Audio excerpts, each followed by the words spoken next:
124 faqet e aktgjykimit nuk flasin vetëm për një vrasje. Ato vizatojnë portretin e një burrit për të cilin gjykata thotë se nuk shfaqej asnjë reagim që do të pritej nga një bashkëshortë që sapo kishte humbur gruan. Në çdo kapitull të arsyetimit, gjykata rikthehet te një element, sjellja e Naim Mërselit. Jo vetëm para krimit, por edhe në sekondat kur Liridona u vra e madje edhe në orët e ditët që pasuan. Sipas gjykatës, në vend se ta tërheqte apo ta mbronte, Naim Mërseli e mbajti Liridonën për krahu, me qëllim që ajo të mos i shmangej plumbit. Për trupin gjykues, ky nuk ishte vetëm një veprim i rastësishëm. Ishte një detaj që tregonte se gjithçka po zhvillohej sipas planit të parapërgatitur.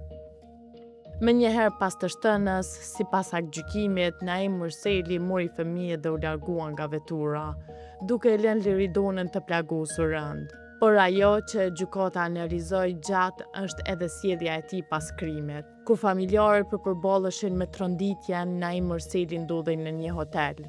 Sipas dëshmisë së Leonard Ademajt, të cilit gjykata i dha besimin, ai ishte i shtrirë në kravat me ushqim të porositur në tavolinë.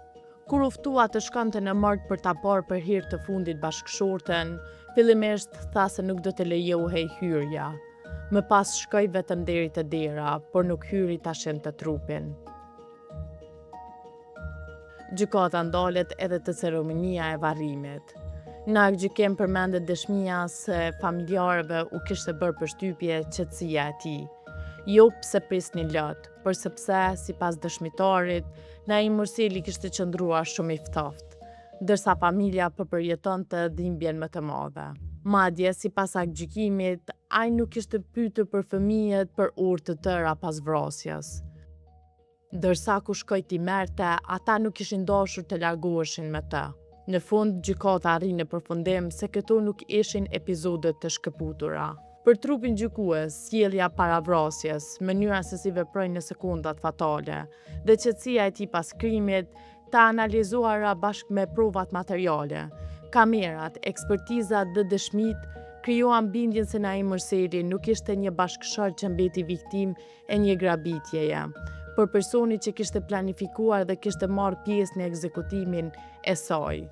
Tashmë gjykata themelore në Prishtinë ka nxjerrë aktgjykimin ndaj Naim Mërselit dhe 2 bashkëpunëtorëve të tij, Granit Plovës dhe Kushtrim Kokallës, të cilët vranë Liridona Ademajn. Përmes këtij aktgjykimi, trupi gjykues arsyetoi burgjen e përjetshëm për Mërselin dhe Plovën, si edhe dënimin me 30 vite burgim për Kokallën.